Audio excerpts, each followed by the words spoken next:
Hey guys, Sean Terry here, Flip2Freedom.com. What's up? I asked about the people on my Instagram there about what your biggest fear and what your biggest obstacle was. The biggest fear that most people had was getting started, not knowing what to say to a seller, not knowing the next step of getting started. And the biggest obstacle people had was consistency and also getting the hump over the first check. So there's two sides, and I want to talk about that real quick. And I just got a couple minutes here, but I wanted to talk about those two different sides of the coin. One is getting over the hump, creating and saying getting that first check, committing to actually doing it. So what we have to do is we have to initially write down specifically what we want. We have to understand, number one, that our first goal is to get our first check. Then the next goal is to get 1 year's worth of income. There's phase one is getting your first check. Phase two is getting 1 year's worth of income in the bank. And that involves consistency in offers and consistency in marketing. Phase three is when you quit your job and you go full time, and then you become, right? And now an entrepreneur, you become the boss. Phase four is when you scale it and you start hiring and training other people and bringing on other people part of your team. And that becomes the scaling aspect, at reinvesting back into multifamily cash flow properties. So when we look back at phase one, if our mission is to go out and get our first check, and that's what we have to do, we've got to commit to it, and we got to figure out what exact check do we want, and then we can reverse engineer it down to a specific lead goal and a specific offer goal, right? And so we say if we want to make $10,000, or if we want to make, let's say that's our first check. Well, I want to make a $10,000 first check. Well, we know to make a $10,000 first check, we have to generate, a minimum of 25 written offers to generate that $10,000 check. So then how many leads does it take to essentially generate 25 written offers? Well, it's about at 80%, right? So we have to have 80% more of the leads that come in to generate the offers. So we're talking roughly about 35 offers, 35 actual leads that come in. So you got 35 leads that come in. Out of 35 leads that come in, we're gonna write 25 offers. And out of those 25 offers, we're gonna get one contract that's going to generate a $10,000 deal. So now if we look at it and we do the math on it and we say, okay, what's it going to take to get 35 leads coming in that we can make 25 offers and get one contract accepted?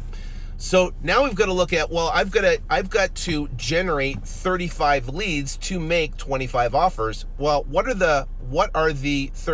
how do we get those 35 leads, right? And then it becomes, how do you generate? And that brings in the whole consistency side in realizing that as real estate wholesalers, we're marketers first. And then we become real estate wholesalers, where we're going out and we're talking to sellers, making offers, getting contracts, and turning around, flipping them. So understanding the marketing side of it. Now, there's free methods to generate leads, and there's paid methods to generate leads. Right? So we've got free methods that we want to start with, essentially free. And there's a bunch of different methods that we can go out and we can target a specific seller, right? The cheapest, fastest, easiest way to go out and get in front of a seller, the most effective way. Now, when I first started, I was taught to knock on pre-foreclosure doors. I would get a list, I would go to a house, I would knock on a pre-foreclosure door, and I would talk to the seller and see if I could help them with their house before it goes to auction. Now, that works, and it works incredibly well. So the bottom line is that when you're doing that, when you are in front of sellers, you can turn around and you can essentially knock on pre-foreclosure doors, like I was taught. Knocking on pre-foreclosure door, when you're doing that, you have to get in the car, you have to drive around, you have to talk to You have to go talk to, knock on the doors, and you're wasting a lot of time and energy, but it is highly effective. Anytime I wanted to get a deal, I will go knock 20, 30, 40, 50 doors, and I would every single time I would get a deal. So the bottom line is that what's the second best, or actually one of the first best methods other than knocking on pre-foreclosure doors, is cold calling. Cold calling, you can get in front of more people cold calling, right? Then you can do that for actually on the cheap. Essentially, you can get a list of pre-foreclosures. You can skip trace the list, right? And you can do that with REI Automator with our skip trace system inside there, or you can do it with skiptracelists.com. You can do that. And you get a list of the phone numbers, and then you just pick up the phone and you start calling, right? And you start calling, because remember, your goal is I got to generate 25 leads I got to generate 35 leads to make 25 written offers.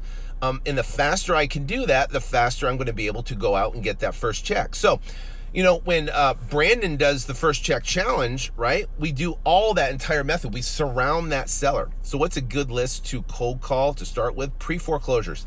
These are sellers about to lose their house to foreclosure, right?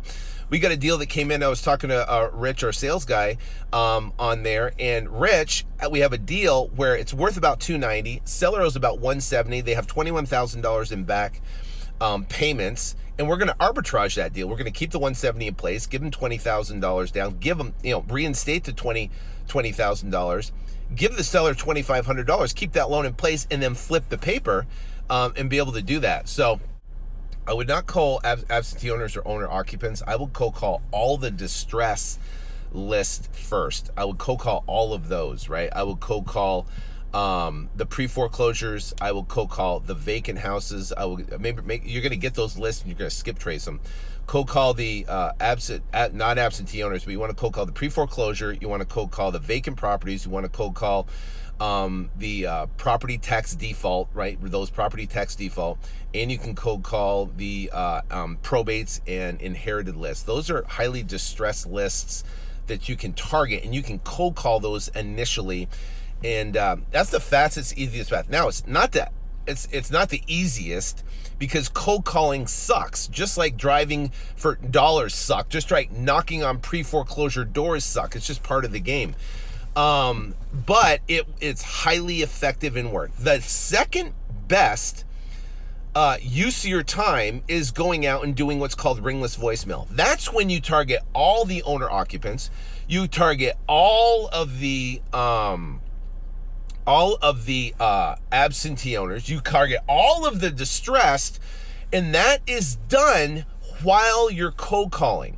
That is done in the background. So what happens is we have ringless voicemail that goes out consistently. We drop 10,000 ringless voicemail drops a day, and we get leads that come in on autopilot behind the scenes of cold calling, sending our direct mail, and talking to sellers. So here's what happens is that you're going to do all the above, right?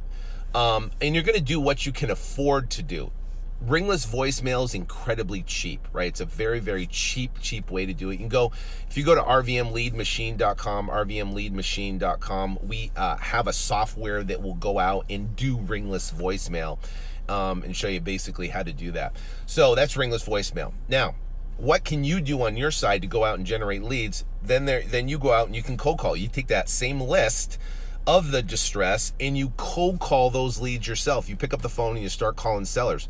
You can use a dialer like Mojo Dialer if you want to be able to do that, or you can just literally use your cell phone and just turn around and call sellers. The other thing you can do is you can text sellers from your cell phone. You got a cell phone, it's sitting right here. Use it to go out and text. Now, there's services or software like Lead Sherpa, which is a texting platform that allows you import a bunch of numbers and you can text them out of there. But honestly, if you're getting started, you have a minimal budget.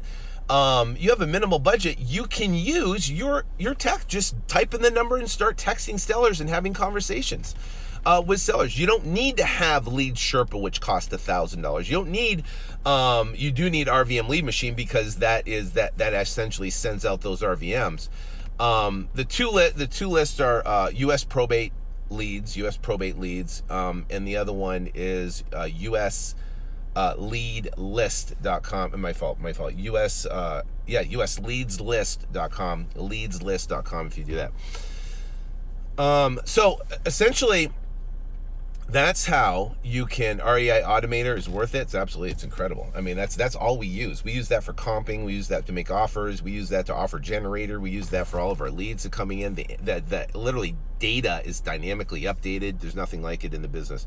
Driving for dollar, there is very little competition out there. And I would use dealmachine.com, Deal Machine for your driving for dollars. But I want to make this as simple as possible so you don't have to have all these different softwares. If you literally get a list of the pre-foreclosures, all you do is skip trace the list. You can literally text them from your cell phone. You can code call them from your cell phone, okay? Though you can do that and you don't need any software whatsoever. If you consistently do that every single day, you will go out and you get deals. If you want to check in the next 10 to 15 days, right? By the end of the month, if you want to get a check by the end of the month, get a pre-foreclosure list from REI Automator, go to flipmorehouses.com, get it there, turn around, and then after you do that, right, turn around, skip trace the list, get all the numbers, use your cell phone, you don't need a software, just start dialing for dollars, text them, and then go knock on their doors. I'm telling you, you cannot help but get a check and make it a mission that you're going to make 25 offers. Here's the thing is what I want you to remember. When you are offered a property or someone says, hey, I want you to look at this property or buy the property. When you analyze the property, I want this at the forefront of your mind, right? When you're analyzing it, you're thinking, who is my buyer? Who is going to be the buyer that's going to jump on this property and want to buy it so quickly that they're going to pay cash or they're going to close it quickly in 7 to 10 days or less, right? So that's what you're thinking in your head. Say, who is my buyer that's going to jump on this property so fast they want to have such a great deal, they want to close it in 7 to 10 days or less? If that's your question, and I want you to use that questioning on all the properties that you analyze. So then the question becomes, right? And someone just said, hey, I got this property in the middle of nowhere, right? Well, first off, who's your buyer that's going to jump on it and buy it in 10 days or less, right? Who's your buyer? Well, you got 3 buyers. You got a buy and hold buyer that's going to buy for rents and cash flow. You've got a fix and flip buyer that's going to buy equity so they can fix and flip a house. And you got a retail buyer, right? A retail buyer that's going to buy it from a retail basis. Now, the majority of the people that we sell our properties to on a wholesale basis is a fix and flip buyer and is a buy and hold buyer. It's very rare we sell to a retail buyer unless it's an arbitrage deal and we offer seller financing and the house is in really good condition, right? So the bottom line is in this particular scenario, he's asking, well, how do I sell this property? It's out in the middle of nowhere. Pass on that deal, right? Don't spend your time and energy on that deal because it doesn't fulfill the question. Who is going to be my buyer that's going to jump on this thing no matter what in the next 7 to 10 days? And it's not going to be a buy and hold buyer, right? It's not going to be a fix and flip buyer. What's it going to be, right? It's going to be somebody that is nobody. In that particular case, it's not going to be anyone. It's not going to be a retail buyer at all anyways. So when you're analyzing that deal, make sure that you answer that question and you structure the deal from that standpoint. You structure it from the standpoint that it must sell absolutely fast and it must sell quickly, right? So if you're able to do that, right, then you can have all your properties sell in lightning speed. All right, I got a jet. I'll talk to you guys later. Have a phenomenal Friday.